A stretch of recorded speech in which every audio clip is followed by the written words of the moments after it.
Assalamualaikum dan selamat sejahtera saya ucapkan kepada Dr. Haibah dan rakan-rakan seperjuangan dalam kelas anatomi dan fisiologi ini. Pada hari ini saya Muhammad Firdaus bin Anwar dan ahli kumpulan saya Muhammad Hafiz bin Zainuddin akan membentangkan tajuk RPH Syami. Tanpa membuang masa, saya akan memulakan pembentangan saya pada hari ini. Untuk mata pelajaran ialah sains sukan. Seterusnya, tajuk atau topik kumpulan kami ialah nervous system. Seterusnya, standard kandungan. Murid akan diajar untuk satu menerangkan definisi synapse. 1.2 menjelaskan proses transmisi impuls dari neuron ke neuron. 1.3 merumuskan proses transmisi impuls dari neuron ke otot. Hasil pembelajaran atau standard pembelajaran. Sepanjang proses pembelajaran, murid akan dapat dari 3 domain, iaitu psikomotor. Murid dapat menerangkan definisi synapse. Murid dapat mendefinisi persimpangan otot. Dari segi kognitif, murid dapat menjelaskan proses transmisi impuls dari neuron ke neuron. Murid dapat merumuskan proses transmisi impuls dari neuron ke otot. Manakala bagi efektif pula, murid dapat membezakan transmisi impuls dari neuron ke neuron dengan proses transmisi impuls dari neuron ke otot. Seterusnya, mod pembelajaran yang digunakan dalam pembelajaran ini ialah perbincangan dan pembentangan. Yang kedua, integrasi teknologi maklumat.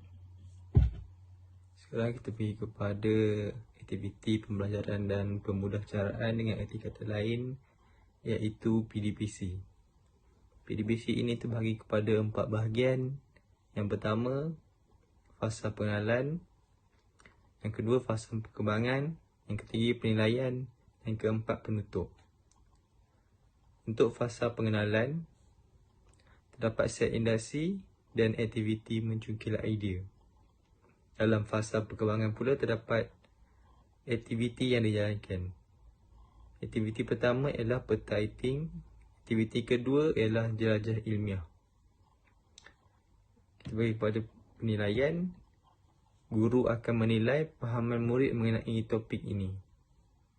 Manakala penutup, guru memilih beberapa pelajar untuk membuat kesimpulan tentang pembelajaran hari ini dan guru memberi rumusan tentang topik yang diajar pada hari ini, iaitu synapse dan transmisi impuls dan persimpangan otot. Bahan yang digunakan dalam proses pembelajaran ini ialah kertas kosong, pen, pensel, pen marker dan kotak. Seterusnya, sumber rujukan yang diberi ialah daripada yang pertama, sumber internet. Yang kedua, buku teks sains sukan. Dan yang ketiga, buku rujukan sains sukan. Akhir sekali ialah refleksi. Refleksi ini dinilai melalui aktiviti penilaian dan penutup secara keseluruhan. Yang pertama, murid mencapai objektif yang dipelajari.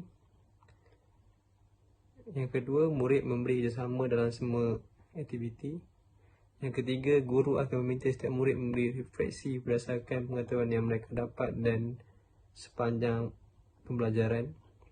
Yang keempat, murid memberi refleksi apa yang mereka faham.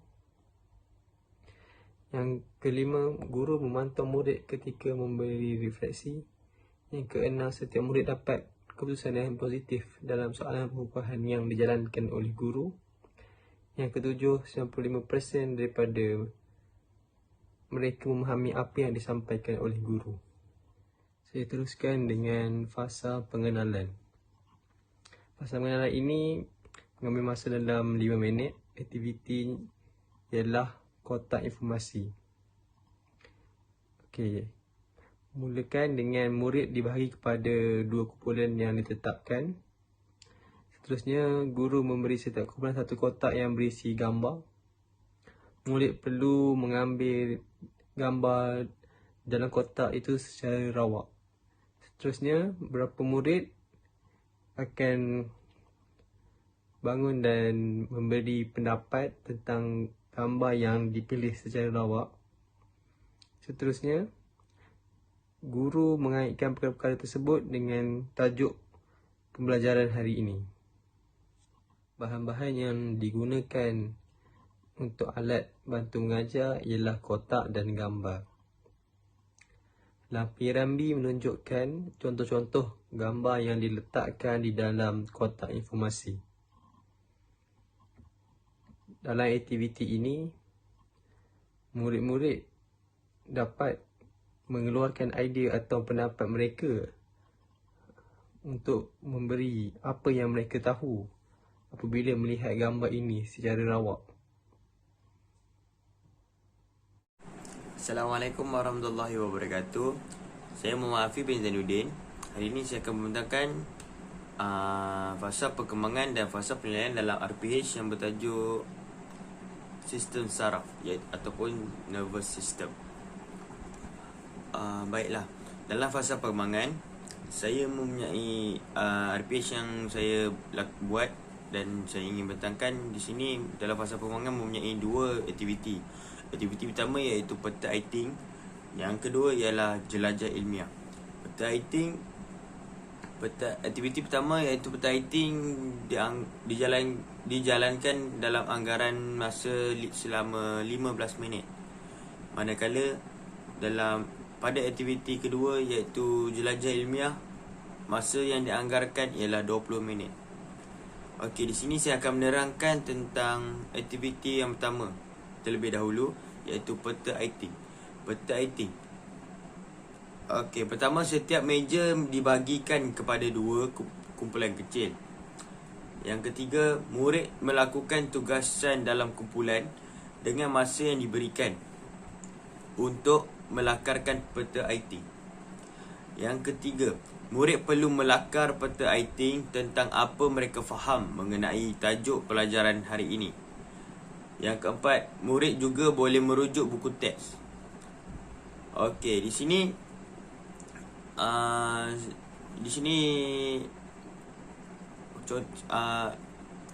sebagai contoh, aktiviti peta aiting ini dapat membuka minda dan dapat membuka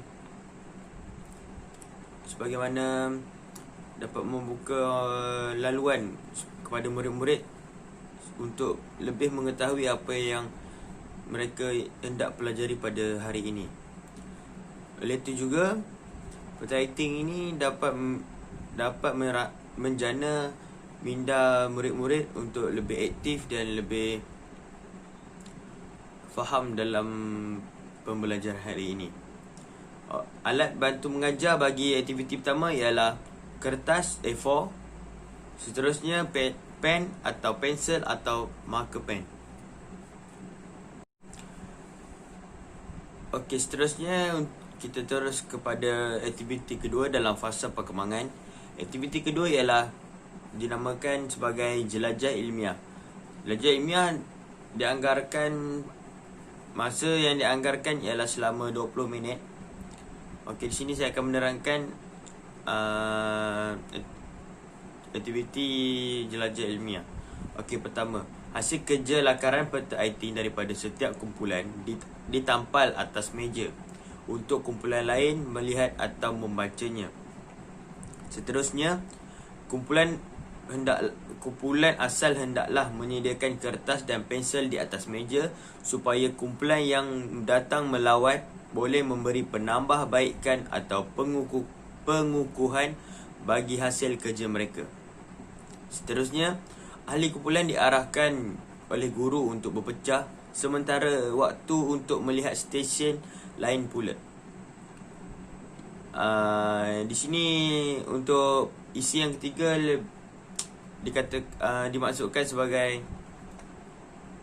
ahli kumpulan diarah, maksudnya guru mengarahkan murid ahli kumpulan yang lain untuk berpecah. Maksudnya untuk mereka melihat ke stesen-stesen yang lain lah. Maksudnya anda kata kumpulan ini dalam masa yang diberikan selama 20 minit mereka tidak dapat melihat untuk pergi ke semua kumpulan.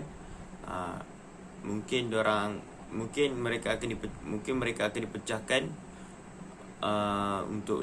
untuk mereka melihat isi-isi yang diperolehi oleh rakan-rakan mereka. Okey, yang terakhir sekali, setelah kembali semula ke tempat hasil lakaran sendiri, ceritakan atau laporkan pembelajaran atau pengalaman yang diperolehi.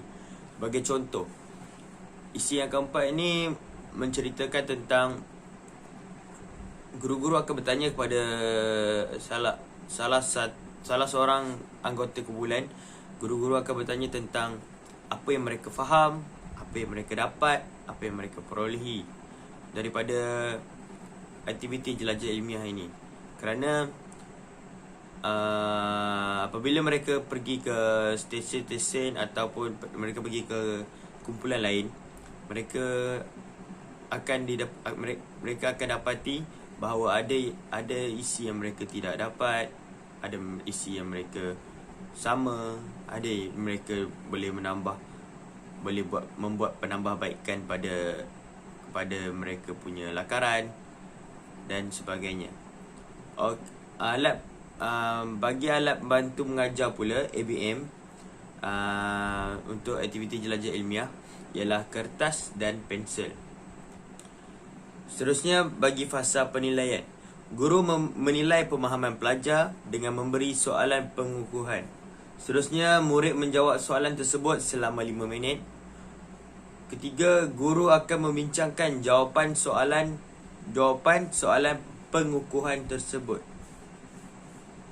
Okey, di sini saya akan menerangkan contoh-contoh soalan.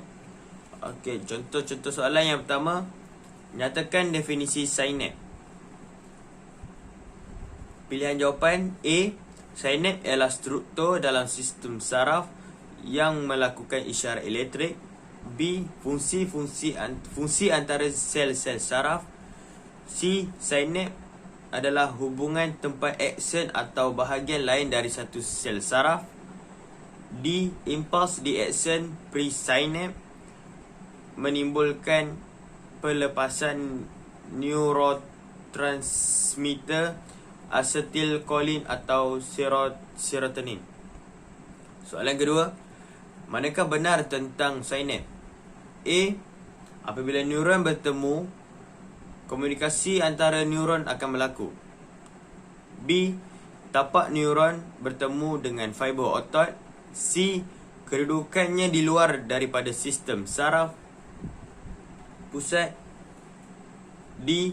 Bertindak sebagai pusat integrasi dan arahan sistem saraf. Yang soalan ketiga, menjelaskan proses transmisi impuls dari neuron ke neuron. 1. Proses transmisi impuls berlaku secara sahala. Kedua, proses transmisi ini berlaku antara penghantar dengan neuron penerima. Ketiga, semasa transmisi impuls, neuron penghantar berperanan mengalirkan impuls melalui akson. Yang keempat, neuron penerima berperanan menerima impuls melalui dendrit. Pilihan jawapan A. 1, 2, 3, 4. B. 4, 2, 3, 1. C. 4, 3, 2, 1. D. 2, 3, 1, 4. Soalan terakhir, manakah benar proses transmisi impuls dari neuron ke otot? A. Semasa transmisi impuls, neuron penghantar berperanan mengalirkan impuls melalui akson. B.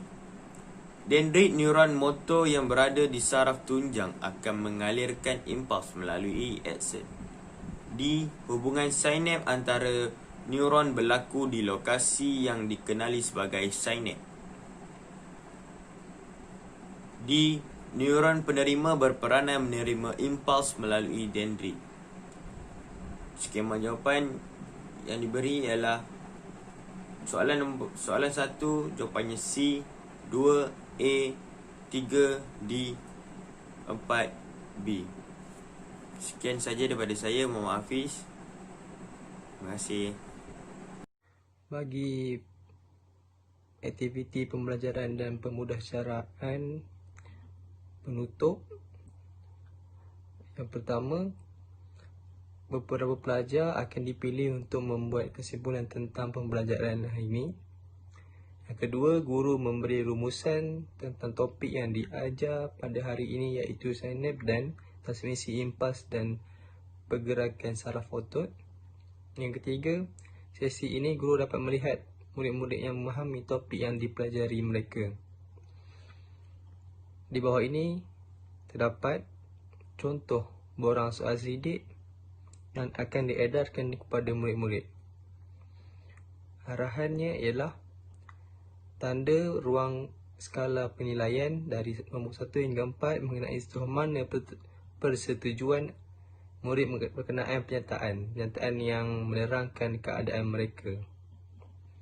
Skala 1 sangat tidak setuju, skala 2 tidak setuju, skala 3 setuju dan skala 4 sangat setuju. Di bawah ini merupakan pernyataan-pernyataan yang perlu diisi oleh murid-murid.